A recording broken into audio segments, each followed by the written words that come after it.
Hi, everyone. This is Miguel Pena with the Southern Florida Concierge Association. We just completed another podcast. Amazing information, very inspirational, very informative. We had the Zoological Wildlife Foundation. Maria and Matthew gave an explanation of everything that you could encounter, from your standard tours to your exclusive VIP white glove tours. We also had a great lineup on our panelists. We had Wendy with the Hotel Association. We had John with the Convention and Visitors Bureau, and we had Ceci with the Ocean Drive Association. As you know, this past week has been quite challenging, as other weeks as well, with spring break and all this March madness. Ceci shed some light on what's being done currently and moving forward. And we also had some great information from John and Wendy regarding the hospitality industry, how it looks currently, and what the future holds. And the future is certainly bright. So if you have an hour, please watch us. Also, subscribe to our YouTube channel. It's Southern Florida Concierge Association. We've noted it right here on the screen. So make sure you subscribe. And anytime we post any of our videos, you'll be the first to know. Thank you and have a great day. Hello and welcome to the SFCA podcast. Our goal is to inspire travel. We want to expose you to what Miami and South Florida has to offer. From Key Biscayne to Coconut Grove, South Beach to Calle Ocho, and everywhere in between. Miami is a vibrant city and offers a wide array of popular attractions and venues. Come join us. Good morning, everyone. It's exactly 10 o'clock. We started this a little bit earlier. I just want to welcome those that have joined us. Thank you very much. Charlotte, Dillon, Felipe, Fernando, Patricia, Rachel, Sandy, Noel, Margie wasn't, she popped off and she'll be back on, I guess. But thank you all for joining us. We are going to start. We have a total of 22 right now. We've got an amazing lineup for you this morning, and we've got a lot of great things to talk about, especially with the current state of South Florida in its March Madness. I'd like to introduce to you our guest speakers, speakers this morning. We have Maria Tabraue, co-president and director of the Zoological Wildlife Foundation. Matthew Dillon, who's in charge of the marketing and public relations for the Zoological Wildlife Foundation. We also have on our panel, we have Ceci Velsaco, executive director of the Ocean Drive Association and star of Ceci on the Beach. If you haven't seen it, please Google her on, look for her on Facebook. It's a live show every Thursday at 7 o'clock, right here live from Miami Beach. We also have Wendy Clergis, President and Chief Executive Officer of the Greater Hotel Beaches Association. And then lastly, John Copeland, Director of Cultural Tourism for the Greater Miami Convention and Visitors Bureau. So we've got a lot of information to cover. We've got a lot of great things to discuss with you, as well as some major announcements as well. So without further ado, I'm going to turn over the presentation to Maria and Matthew. Take it away. Hi, how are you, everybody? I wanted to start with talking a little bit about my background and a little bit about ZWF. As you know, I'm the vice president of Zoological Wildlife Foundation, and we started this about 20 years ago. And basically, the mission of ZWF is to make sure that we founded Zoological in 2001, and our goal is to raise public awareness to aid the preservation and propagation of our wildlife as ZWF. And we're located in the heart of Miami in South Florida. And we have felines, primates, birds, mammals, reptiles, and many more animals. And most of our guests can meet them up close and personal when they book their tour through zwfmiami.com, or they call basically 305-969-3696, and they can book their tour directly with us. We also have walk-ins that come to our park because they're very curious and interested in what we have with our menagerie of animals that we have at ZWF. Our clientele is basically worldwide, and due to COVID, now we're a little restricted because we don't have those travelers coming into South Florida. So basically, it's locals within Florida and basically within the United States that have been visiting ZWF at the moment. And with COVID, we were closed about 2 months, and we suffered because of the income And basically we had to work with a skeleton crew, and thanks to the doctors and donors that believe in our cause helped us to be able to sustain ourselves for those 2 or 3 months. And then we were limited at almost 40-50% of our sales. We were open about that much because of COVID. Right now we're 100%, and we're slowly our sales are increasing, and things are looking much better right now. We have been seeing changes slowly in the process where like people are coming in, they're calling in to book their tours, they're going online and booking their tours through Peak. But we're still facing a lot of trials and tribulations, you know. We also have the VIP package that's something new for us, the ZW VIP Jungle Experience. Can we And show the video, Maria, so you guys get a real taste of what this? I think the biggest thing that Maria and I and the team did during COVID was take the time to actually look at what we can offer that's unique, different, kind of cutting edge. So instead of, you know, kind of wallowing in, oh my God, the negative components of it, we kind of took our mental capacity and was like, all right, let's look at the reality and then look at how we can come out of that reality into this new normal. So I just want to show you this little video because I think it's really kind of gives you the vibe.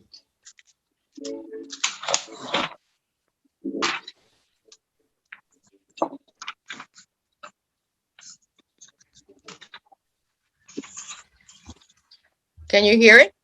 There's no sound. There's no sound. Nope. We see the video, but there's no sound. So basically with COVID, I had time to revamp myself and actually come with ideas to how we can better the clientele that will come to CWF. And we came up with the CWF VIP Jungle Experience. But there's no sound, Matt. I don't know what's happening, but we can talk through it. So basically the VIP experience is a whole day from catered lunch through, it's basically like a white glove service that we offer at CWF. So it's the best of everything, but it's really taking the experience to a whole nother level. Dancers, drummers, like anything you can imagine, it's a full 5 hours. So beautifully catered lunches, desserts, champagne on arrival. And yeah, I think Maria had this idea, and it was just we want to action something really unique. For 2 years, It's been, I think it's actually like it's only been like launched for like a month and a half, really, Maria. Did I lose everyone? I couldn't hear you. Oh, I said it's really, we only really we had like a test run, but it's really started, I think thinking outside the box during COVID and coming out of that is something that we've all had to do. And for us, this literally has, I can see this growing in excitement and in terms of like the customers coming back and being like, oh, this is fresh, this is unique. So it's, you know, there's a good launching platform from our perspective, and I think, yeah, it bodes well for us. It's, you know, nothing's as good as it was, but I feel like with the new things that we're implementing, that there is definitely potential and to really kick it into the sky in a whole different way. So I'm excited. This is a cool. And this experience is also going to be now on Tuesdays and Thursdays. So now it's 3 days a week instead of 1. So for people that are traveling and they can over the weekend, they can do it through the weekday. We're also expanding on like growing ZWF eventually. We're looking at about 2022 of site 2, where we're gonna do the excursion the experience will be, if you were actually seeing the animals, try to avoid the habitats and actually up close and personal, getting that experience. That's the next project that we're working on for CWF. And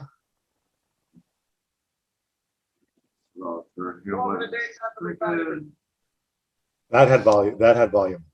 Oh, that it did. Damn. Yeah, Oh, whatever you everybody did there, else that said had this to them volume. in the end. I guess for us, it's just been an interesting time, and I always look at the positive in terms of when you like are faced with a challenge. And I know each and everyone here has really been faced with different things along the way, but we've had some great People magazine, Port Living. We've been pretty lucky to be able to really kind of rebrand, and I've kind of used Maria to kind of reach that familial head of the household, the mother with the children, and like if mom's happy, dad's coming along for the ride. So, it's for us just taking it back to the basics. And, and I think you can't go wrong when you take it back to the basics of family as the center of who we are as a business. And that's what Maria stands for as a woman. She's a mom, a businesswoman, and that ultimately is the demographic we want to reach. Obviously, there's many others, but I feel like that's kind of like our backbone in this. So it's exciting times. And for those that we also have the general wildlife experience, and then the CWF presentation that is 2 hours, and then we have our encounters or the photo ops with the animals. So for people that can actually not do the 5 hours, we also have different packages that will help them also as well. Yeah. And basically is taking your family, taking yourself and do the experience, something out of the norm, something I would say eccentric, something that you can take and share with family and friends. And, and I say one good feel like if you're in another world. Yeah, that's her tagline. The idea. Bringing Africa to South Florida and Correct. giving that once in a lifetime thing, because it's proven, if two people over a year want to get into be a vet or be something involved with that, then what we're doing is the right thing. Because like the way the jungles and the wildlife and the polar caps, a lot of wildlife in the wild, they are challenged. We're looking at low rates of like things are tough out there. So what our goal is to like a lot of our big cats are safe from canning in South Africa. So for us, it's about the education component is so important to us, because it's like we can convert two young ones to be like, that's what I want to be when I grow up. Then we're doing the right thing. We do have a question from Felipe Gonzalez for Maria and Matthew. Do you work with third-party distributors and OTA? If so, who should he contact? Third-party distributors, what do you mean by, like, what does he mean? The like online platforms that sell tours and attractions. Well, we work with people that would be the third party, and basically they're like a travel agency, and they sell our packages. So basically we don't do anything. We just actually just input the booking and the calendar information when those guests are coming, but they go through them directly and they pay. Yeah. Okay. Get the reservation. So that will be the third party. And we also have worked with Groupon. Okay. And destination also. Okay. All right. So Felipe, hopefully that answered your question. If not, Can I ask a question? Please, so it was Maria and Matt, great to meet you, and I love the presentation. I don't know if you heard about, but I know Miguel would probably remember, years ago the zoo used to do an annual fundraiser, and it was called Feast for the Beast. Have you heard about that? I've heard about, yeah. And it was at the zoo. It was like, because I was working for an off-premise catering company. I think it was Gene's Catering at that time. And it was great because they brought in restaurants, and it was like, it was just, do you remember it, Ceci? It was just fabulous. I absolutely remember. It was fabulous because it was people look forward to it the entire year. And they had some restaurants involved as well, and little stations around the zoo with the lighting, and there were certain areas they couldn't go to disturb the animals, but it was a great fundraiser. So they will bring different vendors, basically.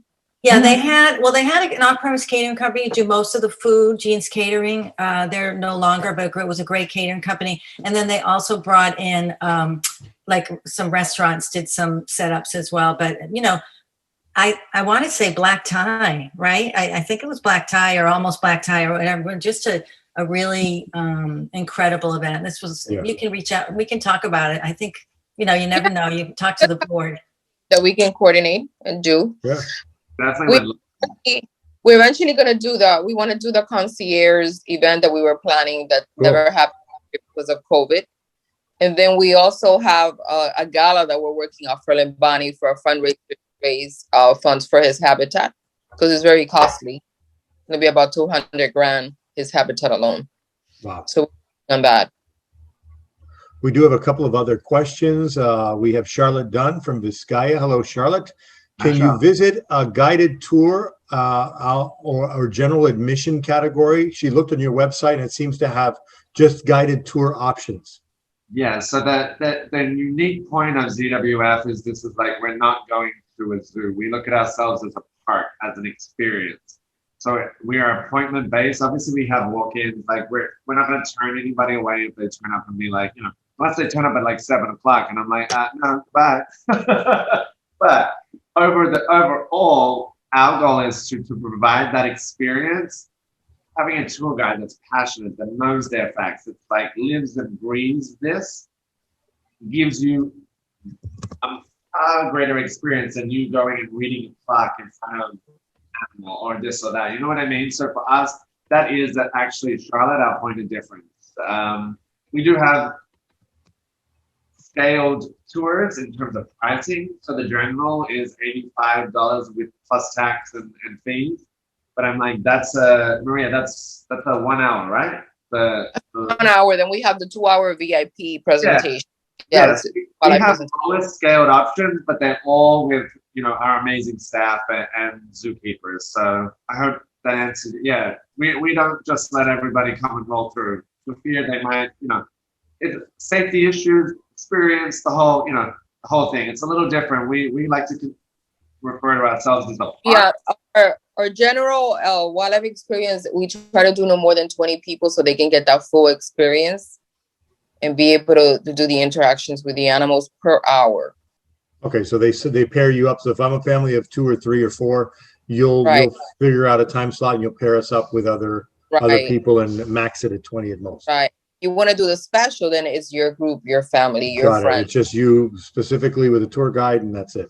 We do have a question from Liggy from the L Brand Group for Maria. How much is the experience, and how far in advance do they need to book? For which experience? For the VIP 5 hours? I guess in different categories from the lowest to the highest. Just a ballpark. You can experience with 24 hours in advance. We would try to we accommodate everybody. I mean, like if you book your tour and if you go through peak, automatically your booking is there. So that time slot is for you. But if you call in and let's say we're busy and you want to come so that we can try to book you for another date, another time, we always try to make the client as comfortable as possible. Okay. So perfect. Does that answer? Yep. And then the pricing, is it online or do they need to? The price, you can go to zwfmiami.com. You can go through peak.com. The pricings are there. You can call our number 305-969-3696 and our booking agents will help you. Perfect. That's the best option because our teams in the booking office are some of the best men and women. So like, if you need a good chat to really understand it, I would say give us a call for sure. Okay. And also with COVID, and for the past 2 years, I try to do a lot of flash sales, promos to help our clients to be able to afford and pay them because I know that some of them are not working. So we try to work with them. You know what I'm saying? Got it. Okay. And then there's a question from Anna Alvarez. Are there any age restrictions to the children interacting with the animals? Yes, there's an age restriction. You have to be, if I'm not mistaken, it's 5 or 6 years and above to be able to do any interaction with felines. Right. And there's a height that is required. Yes. So an age and height. Yes. Okay. Pretty across the board from what people would probably expect, but safety is number one. I haven't with children put them up at that's our biggest priority. Yeah. Then we have Sandy Edwards from Fort Lauderdale. Do you have anyone who does your sales and marketing for the foundation? I do the marketing. Matt, would you like to? I do the marketing and PR. We actually have a whole team. We have an internal sales situation, but we're always open to talks and discussions. So, sorry, Miguel, I missed who the person's name was because I can't see it. Who asked the question from Fort Lauderdale? Sandy Edwards. I'm always about discussion and cross collaboration. So Maria and I would love to chat to anybody that would want to chat with us. So for sure. Perfect. We'll share their emails as well, and I'll be more than happy to connect the two of you or all of you with whoever interested. I know Felipe wants to reach out. Sandy will probably reach out. Also, Maria from Air World Travel, one of our travel agent partners, would like to add your information onto her website. So Matt, I will connect you two and see where it goes. Wonderful. Yes, of course. And then a question from Iggy, very good question. Do you have a photography service that's tied into the tour? So they have a professional photographer following. We would love to do that. We're trying to work to get a photographer in-house. Yes. Okay. So that's in the process. But it's all, it's always a juggle. It's always a juggle. Again, whoever asked that question, let's talk. Okay. So Iggy, I'm going to share Maria's email as well. And then actually, Maria, do you want to give their email and Matthew online? And then I'll also send it in an email as well. But you want to just... And my email is at dwf.com. Matt, what is your email? All right. It's tricky. Miguel will probably share. It's not that tricky, but it's the .a. It's Matthew, MATTHEW, at M for Mary, D for Doug, P for Peter, R for Robert, .com.au. A for Apple, U for ugly. Okay, we will, Gloria, good question. We will put both the emails in the chat. I want to thank you guys for the presentation. Very informative. I'm sure we'll have more questions. I told you this was going to raise a bunch of questions because everybody's interested. You do have a unique product, an amazing product, and hopefully you will have much success and in the months and years to come. Thank you. Thank you. So we're going to segue now over to John Copeland from the Greater Miami Convention and Visitors Bureau. John, if you want to queue up on the platform. Great. Thank you. Thank you so much, Miguel. And good morning, everyone. As I, let's see, yes to this, no to that, and off we go. So good morning, everyone. And it's great to be with you this morning. And we are going to go through a couple of tourism recovery updates from the Greater Miami Convention and Visitors Bureau. You all are in luck because we had a board of directors meeting yesterday, so we have a lot of fresh data and statistics that we can share this morning. And so with that, let's just talk about the recovery and how we're doing right now. On our website, if you go to miamibeaches.com/research, you'll find this recovery index. And this index is something that we put together early on after the early shutdown to take a look at how we are trending against this time last year. And so this index, as you see here, looking back over the past 6 months, the air travel, these are data points that we received from Miami International Airport, show us on a very healthy upward trajectory. As we have been following the news lately, a lot of the airlines are adding back a lot of flights, and we're getting more and more lift in and out of MIA. Our hotel recovery is indexing well. As you can see here, 83, almost 84% back to where we were at this time last year. So that's a very good, healthy sign. And then our dining data comes from OpenTable. And as we noticed from OpenTable, more people are booking restaurant reservations through OpenTable now than they were at this time last year. Now, a little bit about this data. So one of the things that we're working on is aggregating it back, because again, when you start to see numbers like this, then we go, wait, is that 2020 data that may have been during the shutdown? So you may see these numbers start to fluctuate as we potentially look back 2 years from where we are right now for recovery analysis, which is what we've done here in this hotel occupancy comparison. Again, 2020, 2021 data compared to the 2018-19 data, where we had a full year of healthy business happening in our community. So the dotted lines you see here at the top are the 18-19 data points for hotel occupancy. And so you can see some of the high points. We were, you know, in the over 90% here, approaching over 90% back in March of 2019. And then the solid line represents the data that we're seeing currently. And so here you see some of the spikes here. This is a New Year's spike in occupancy where everybody came to Miami for the New Year. This spike here is looking like the President's Day weekend back in mid-February, that 3-day weekend spike. And then you see some good upward trends happening right now. As we look to the average daily rate, which is a great indicator of how the pricing of the hotels and what sort of revenues that they are looking at, we're seeing a really fantastic sign right here. The blue line represents Miami Beach. So only those hotel properties on Miami Beach. And here you see right here at the end of February, moving into March, the current data, the solid line data is the 2021 data is actually jumped above the 2019 data. So that's a great sign of recovery that hotels are able to command a higher average daily rate at their properties. Now, when we look at the RevPAR, which is the revenue per available room, you see similar trends tracking very similarly. You see some wild spikes here. These would have been 18, 19 years.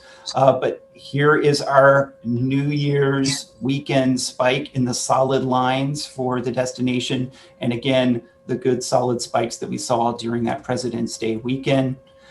As we look toward the future, this is data that we get from STR forecasting what the Miami destination will be doing in the future. And so here is a column of Q1, which we are just coming out of toward the end of this month, leading into Q2. Some of the things that we've noticed is these numbers of demand being somewhat higher than the predictions. So as SDR continues to crunch their numbers and look at what the potential demand is based on future bookings, we are seeing increases in a more positive direction than what this chart is showing. So we are on the right path, but as we look toward the end of 2021, we still see we've not fully recovered, and we do anticipate being down in our percentages across all of these target areas. Talking a little bit about the cruise ship industry and what the cruise lines are doing. I know a lot of you have seen some news about cruises restarting, particularly cruising out of the Bahamas and St. Martin. We've heard that both, I think, Celebrity and Royal Caribbean will be starting some itineraries departing from the Bahamas and departing from St. Martin. But what this data here shows us is what is actually scheduled to begin happening here at the Port of Miami. And so as you can see, all the cruise lines are putting their plans together. We're seeing a lot of June and July dates at this moment, which is a good indicator that feels like it could be a really good time where we could start counting on some of this cruise business to return. Some of the other anomalies we see, it looks like Disney has decided they're going to wait until 2022 to begin their efforts starting back here at Miami International, or at Port of Miami, excuse me.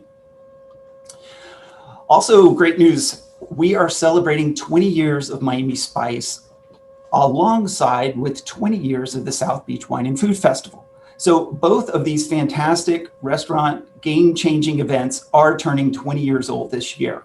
And so we are going to celebrate with a collaborative event during the festival. It's going to be a celebration dessert party. I hope you all will check into it, and hopefully you can come out and join us. We'll be at the National on May 22nd from 10 p.m. to midnight, curfew permitting. Hopefully we will be able to have a wonderful celebration of 20 years of these two amazing programs that have really transformed Miami. And now I want to share a little bit about what we are doing to help the destination recover. And so we put together a great destination pledge in partnership with Wendy and the Greater Miami Beaches Hotel Association to really encourage not only travelers, but meeting planners to be prepared for their arrival here at our destination, and so that they know a little bit about what they can expect when they visit Miami safely. And so with that, we're gonna play a little video, so enjoy.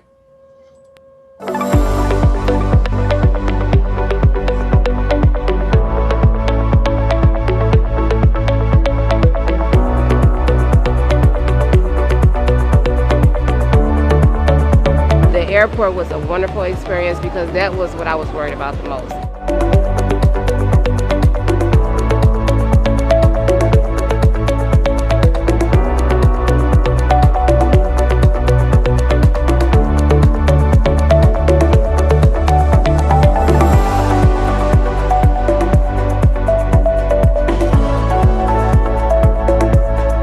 Everyone's taking the precautions necessary in order for everyone to stay safe. I think the hotel has made every effort to secure their feeling of feeling safe. There's guidelines everywhere. Everyone is wearing masks. I'm actually down here working remotely, so it's like perfect, beach and work. And the nicest thing is actually that even though everybody's wearing masks, you can still see them smile through their eyes.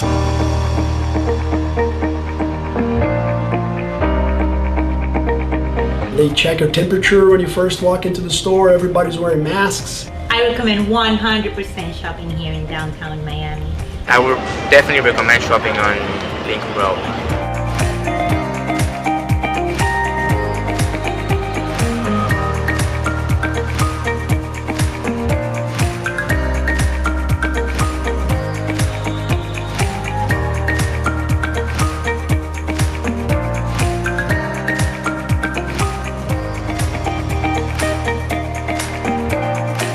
Coming from New York, just being outside is huge. COVID precautions are great when we arrive at the course, and everyone seems to be masked up, so I feel really safe and comfortable being here.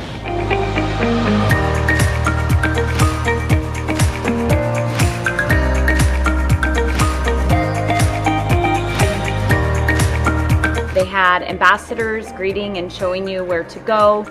The tables were set up wonderfully for social distancing, which is one person at each table. I would absolutely recommend an in-person meeting at the Miami Beach Convention Center. I think they've made it completely safe.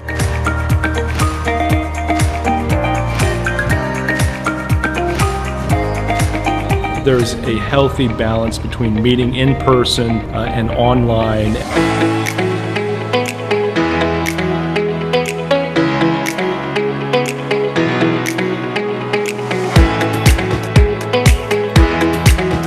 Time to travel, let's do it. We love Miami. We love Miami. I love Miami Beach.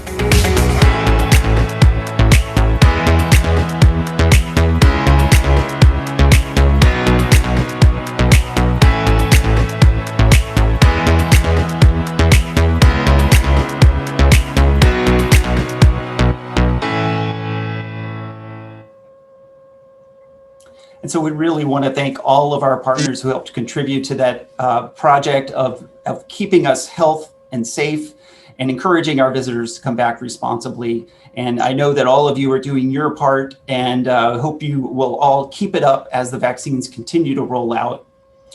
And so to talk a little bit about future business, because everybody's so excited to get back to work right now, going on at the Miami Beach Convention Center, the Jewelers International Showcase is happening. And so this is a group of jewelers that are in town for a couple of days to do some business to business development. And we're thrilled to be having them at the convention center right now. Other businesses on the horizon, we have the Aesthetics Society coming in April to the convention center. These will be plastic surgeons from throughout the Western Hemisphere traveling to Miami here to have their meeting.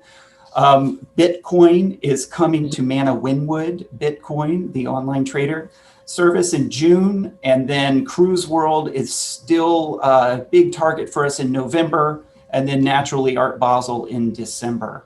And so we are busy planning with all of those industries and many, many more right now. So many people are curious about what's happening, what are the protocols, and when we can come back to Miami for our meetings and events. And then finally, I want to wrap up with our Attractions and Museums Month Temptation program that is running in April and May.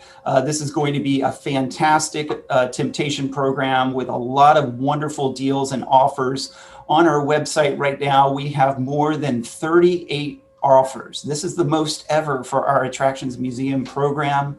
And another exciting thing about this program this year is we've done a lot of partnerships with matchmaking between attractions, museums, and our hotel partners, so that there are a lot of stay and play opportunities here. If anybody is interested in participating in this program, please reach out to me. We would love to have you as part of this celebration of all things attractions and museums. And that'll be going on again, April and May.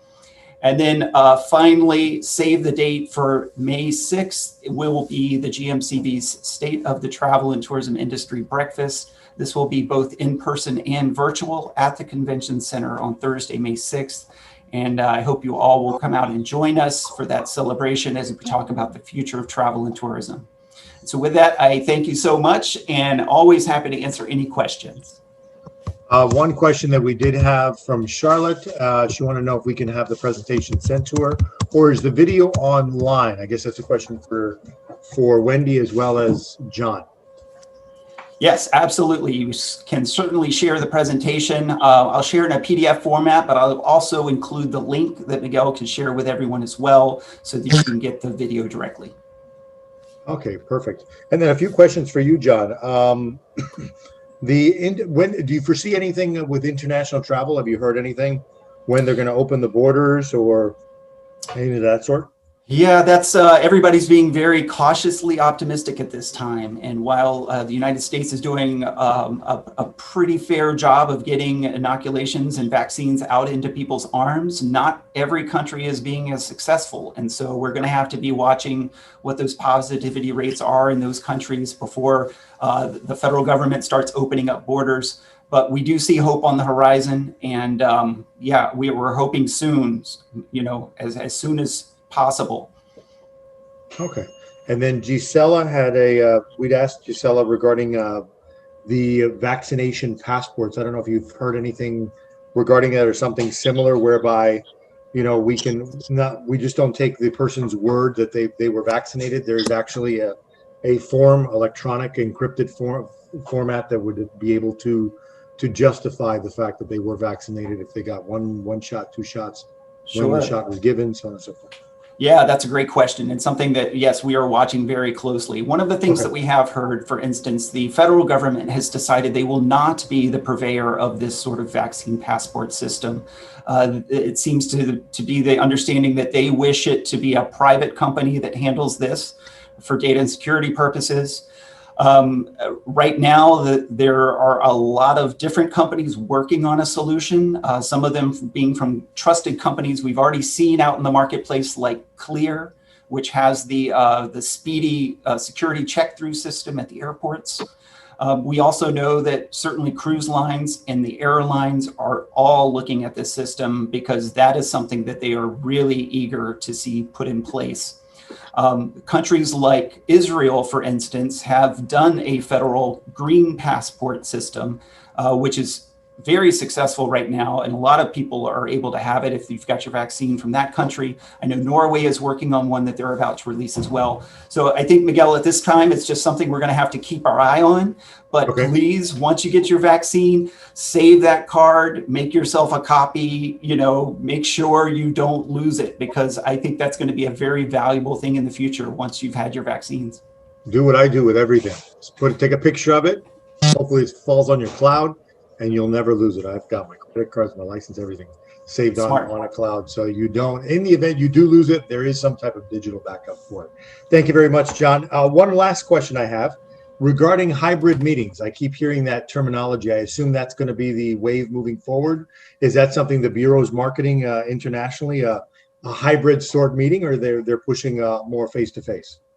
Well, we'd always rather have you here in market, but certainly hybrid meetings are going to be a wave of the future. One of the things that we're seeing is a lot of virtual meeting fatigue. And so people are looking for those opportunities not to be in a virtual experience. And so we're hoping that that will outweigh the hybrid meeting phenomenon. We are certainly embracing it. Our state of the industry will be a hybrid meeting, so you have your choice of participating either in person or virtually. But we always know face-to-face is always better. True. Agreed. Thank you very much, John. Once again, you've given us some great information. Before we go on to our panel questions, I know we've had a few questions regarding what's transpired over the weekend. I know that I wanted to ask those questions of Ceci. She's prepared to answer any and all questions that we may have. I just want to make a few comments. April 23rd, if you can mark your calendar, very important day, 9 a.m. Brian Williams, for those of you people that have not joined us before, we've had Brian Williams here probably about 3 times in the last decade. He is a phenomenal speaker, top notch. He's on the professional speaking circuit. He's offered his time and services virtually from his home in Virginia on April 23rd at 9 o'clock. It's going to be co-sponsored and promoted by the SFCA, the GMCVB, the GMBHA, also the Ocean Drive Association, and hopefully the Miami Beach Chamber as well. My goal is to have as close to 1,000 people on as possible. We've acquired all the licenses for that. It'll be, as I said, online, a webinar. And the whole gist of the meeting is to inspire people to overcome their mountains, whatever that mountain may be. It could be personal, it could be professional, it could be emotional, it could be all of the above. We want you to look within yourself and become a better person at the end of the day. I know this stuff, for me personally, has taken its toll, and I'm sure for all of us. Some people speak about it, some suffer in silence. But I think this is going to be a great step forward. This and many other things that we have planned for you to really get you to really think about what's going on and to realize that tomorrow's going to be a better day. Maybe not today, maybe not tomorrow in essence, but as we move on through this, we will overcome all these challenges and become better in the end. Also, we want to make sure that we reach out to all the concierges. I know that a lot of hotels are now advertising for concierge positions, and as I mentioned months ago, it would be an employee market. Indeed it is. There's a lot of hotels looking. Concierges have either sought other opportunities or are now become a bidding war, the better ones between hotels. So it's a good thing for the employee, not so much for the operation. I know in other positions, other disciplines, I'm sure that Wendy can talk to it as well. They're having some challenges filling housekeeping positions, front desk, so on and so forth. So one of the questions I will have for Wendy is regarding that job fair that we talked about last month, but let me just continue with all the other information. I'll swing back to Wendy again. Vaccine passports, we discussed that. We're going to continue to monitor it as well. I want to make sure that we keep on top of that. I know that the cruise lines will require, from what I heard just recently, if you are taking a cruise and you're an adult, you're going to have to show proof of vaccination. And if you're a child, you will have to take the PCR test before you come on board. So those are one of the criteria that the cruise lines are working on. With that, I'm going to segue back to Wendy on my initial question regarding the job fair for the hoteliers and hospitality professionals.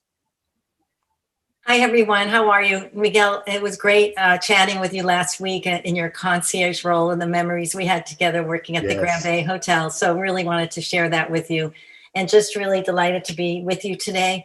We actually are working with CareerSource on 2 virtual job fairs. They're actually taking place this week. We're doing kind of a test pilot with them. So we have 12 or 13 hotels participating in these. They're already, I want to say like sold out because I want to make sure the process, because it's going to be a virtual job fair. And so I'm excited about that. And then we'll see how that goes. I think it looks like it's going to be successful. And then we'll do more of those. And then we were talking about also doing a live job fair, perhaps at the convention center. But I'll keep you posted on that. But happy to say that we're moving forward. And as I said, the 2 job fairs this week are going to be their 2 tests like pilots with 13 hotels. And then the people that will be there applying for the job. So we're looking forward to that. And I'll keep Do you you mind, posted on Wendy, can you walk us through what a virtual job fair is? I assume they would just go apply online and there would be an interview via Zoom? It's going to be like breakout, like when you're on a Zoom with breakout rooms, that's what it's going to be like. Yeah, absolutely. Yeah. Okay. I mean, for those that are tech savvy, easy. But I don't know, for like a blue collar worker, such as a housekeeper or maintenance tech that may have a challenge, not only just uploading the resume onto the site. Yeah, no, I think the Career Source is working with them out. I think it's going to be I think it's going to be good. Let's see how it happens. Happy to report on it on our next conversation, but looking forward to that. And then for you, for the concierges that are looking, let us know. Let us know, because I always think concierges are really so valuable, and sometimes you don't know who's looking for a job and everything. Just keep me posted on that. True, definitely. Thank you very much for all your efforts. Also, regarding this whole spring break issue, how are the hotels fared? Have you spoken to the GMs? What's the typical customer been like in the last few weeks? Well, across Miami, I can tell you, I'm so delighted to hear that the large properties downtown are doing well. Also, the airport hotels, because the leisure hotels, the beach hotels tend to do better than anyone, especially since COVID, right? So now we can really, I can happily report that the hotels across the bay, the hotels that are, there's small meetings taking place, right? And there's also weddings taking place.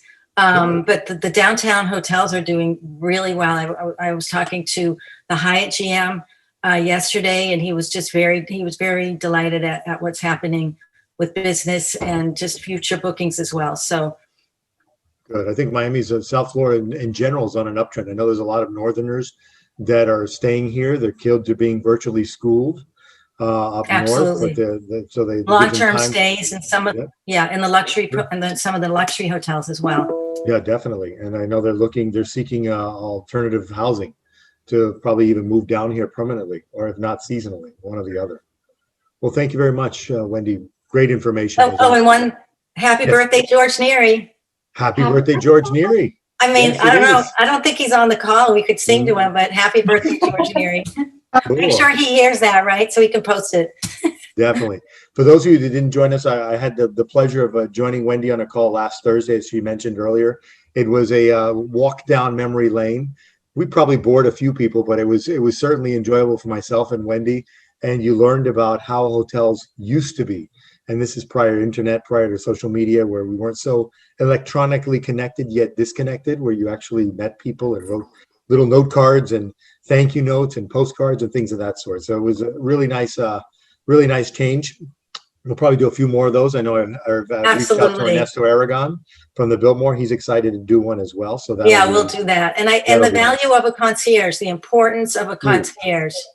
It's very, very important to have. Correct. And one of the takeaways I did mention to Wendy at the end of the conversation was, I get the financial side of it. I get the P&L review. I get where the senior management of the hotel has to meet with the owner's asset managers, and they're looking at a balance sheet, and there's not names, faces, or anything else there. And they're just looking at lines and numbers, lines and numbers, lines and numbers. And I'm sure that concierge line comes across as do we really need the concierge? What function do they have?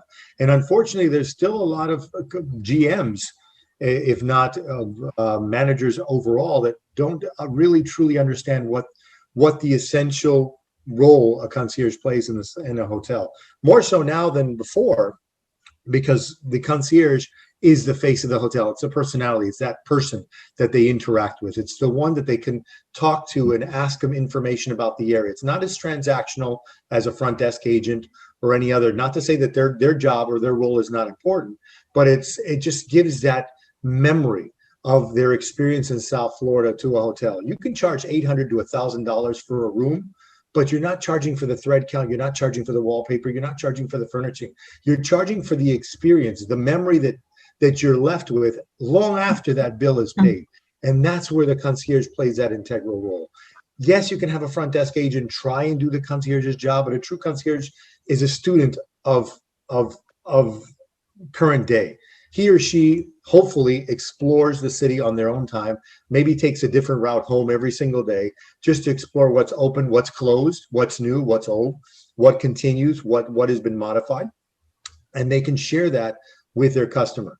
Yes, you can go to Google, I get that, but we want to make it personal, and that's where the concierges play an integral role. And that's the message I wanted to communicate to Wendy's audience on last Thursday, and hopefully that came across, and hopefully it comes across to you. And if we do have any hotel managers on the call, and or if you hear this recording, please, by all means, I get the fact that you need to watch your purse strings and your budgets right now, but long term, you need that concierge. If you want that repeat customer, you got to get them and win them for the next time around, not just this one time, because they will only come once. I can assure you of that. So thank you very much, Wendy, for that opportunity. Great call. Hopefully we have another one very soon. And thank you for all the information you've given us. We're now going to move on to Ceci. And Ceci's got an important role with the Miami Beach. She's not only the director of the Ocean Drive Association, she works actively with the Chamber of Commerce, and has the not only the mayor's ear, but a few of the commissioners' ears as well. So if there's anyone that can tell us what is going on, it's going to be Ceci. So Ceci, I'm not going to ask any questions at the moment. I leave it up to you to give us a brief synopsis of what has transpired, what was planned for, and what actually happened in the city of Miami. So nobody knew what was going to happen because of COVID, right? We didn't know coming out of COVID. We don't know what we don't know is what I kept saying, but we did know eventually the lights were going to go on. So we did know eventually and people were locked down, and it was always going to get cold in the north. That was for darn sure. They were going to have winter. I lost your audio. We lost your audio. Again. Can't hear you. I was getting a phone. Can you hear me? Yeah, I was getting a phone call. Sorry, it's just better on my phone, so I'm doing this on my phone. So, we have, we did prepare for people coming. We do have a wide open beach, 36-acre park. People are more than welcome to come into the public spaces. I don't think that we realized that since we had a midnight curfew, people were going to continue to come anyway. The clubs are not open. The nightlife is not open. I think the idea was people come for that. They're going to not come as much, but we have a huge amount of people coming into a very small place. And that is the essence of what's happening. A huge amount of people coming to a very small place. They're allowed to be outdoors. There's not so much anything going on indoors. Listen, Live is closed, Cameo's closed, Story's closed. All these places that traditionally, have a lot of people coming in for them, they're all closed. So this is the phenomenon that we're dealing with, a very large congestion of people. We have, as everywhere, a few bad actors that are spoiling it for everyone. But I'd like to look at the bigger vision of what's happening in the district. When you look at what we have, this is Ocean Drive South Beach District. We have the most beautiful Art Deco buildings in the world. We have, again, it's like the gem of a paradise place to be.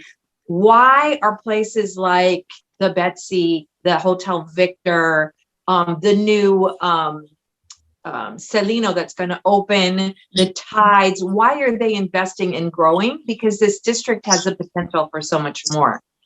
I really think when you start peeling back the onion, you need to start looking at zoning and what the potential is for that district. And when you have a historic district that's so restrictive and you can't do very much with those smaller buildings, and maybe you don't have the potential of buying the building behind you because it's a municipal garage, or it's the senior center, or it's a private apartment, so you can't expand to Collins, you need to really, really rethink the urban plan of what's happening in that district. The city has taken on an Art Deco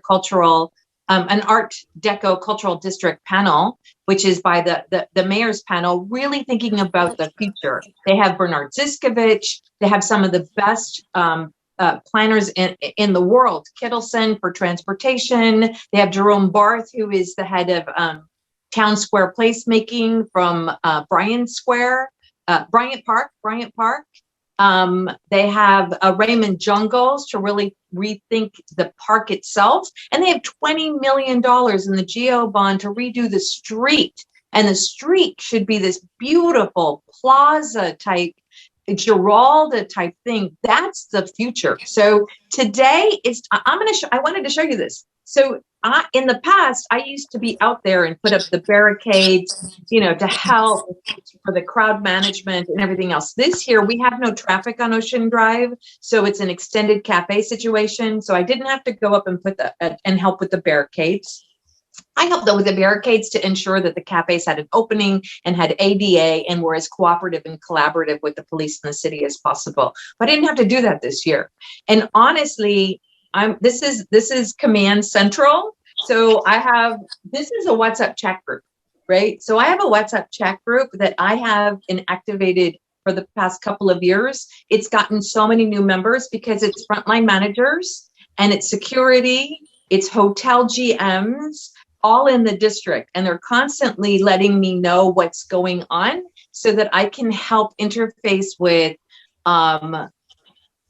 how they could best prepare and how they can best manage the crowd.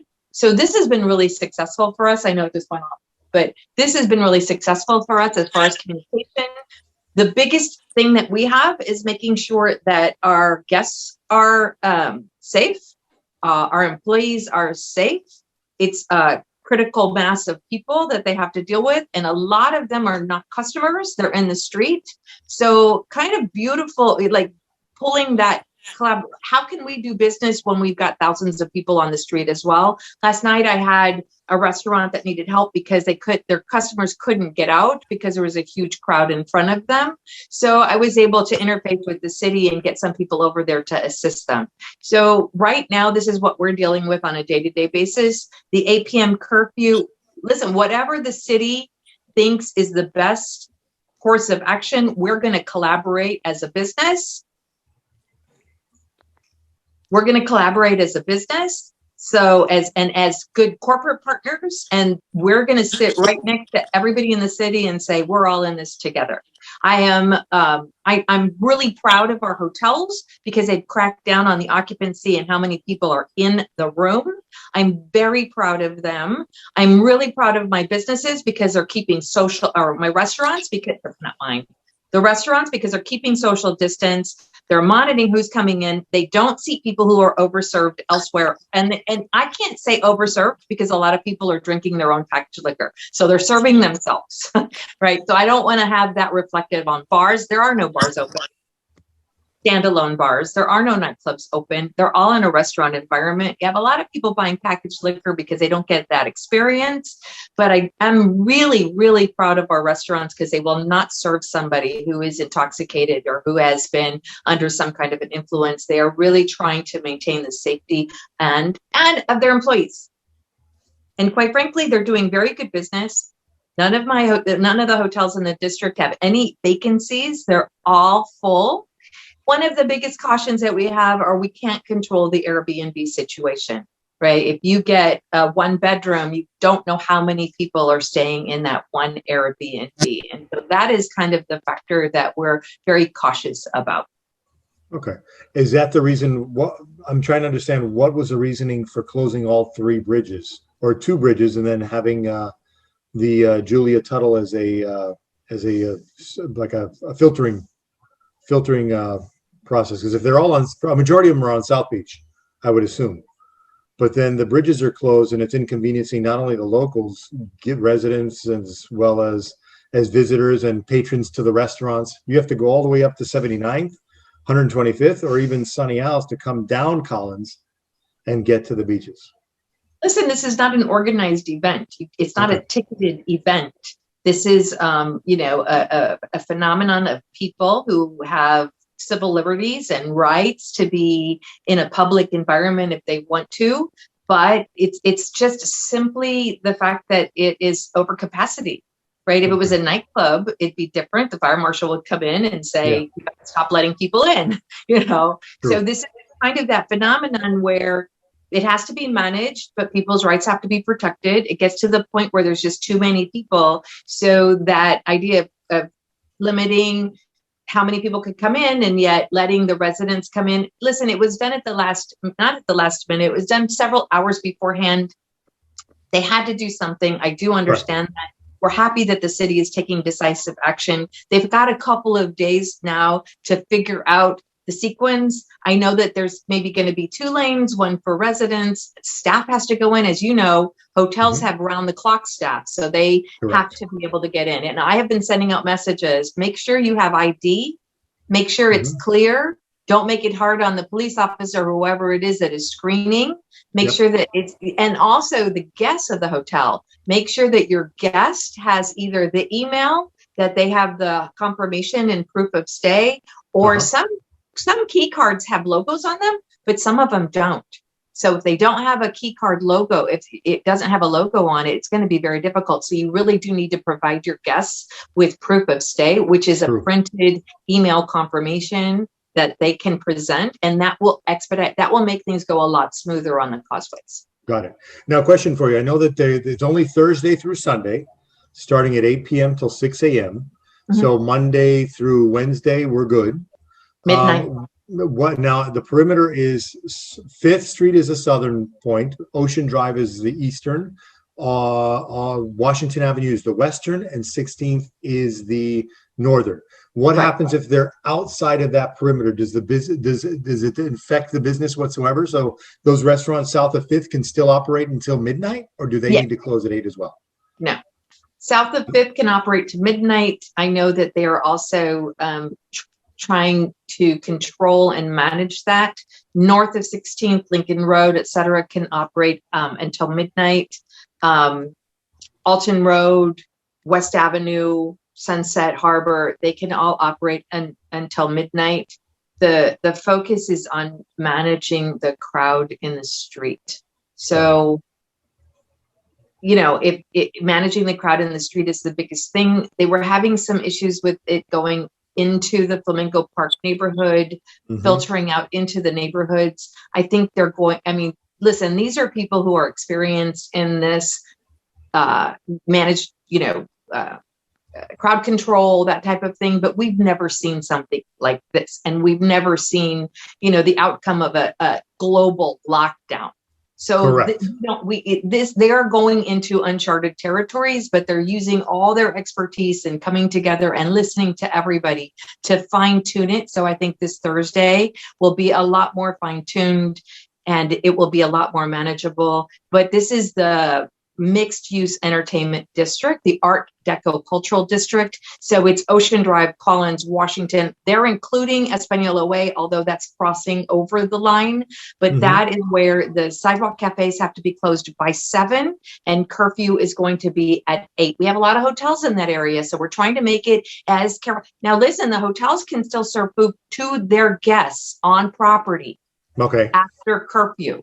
So, you're not going to be stuck in your hotel room and not being able to get out or eat. You can go down and you can have your dinner in the restaurant hotel, but they just can't be open to the public and they can't be out of doors for the most part.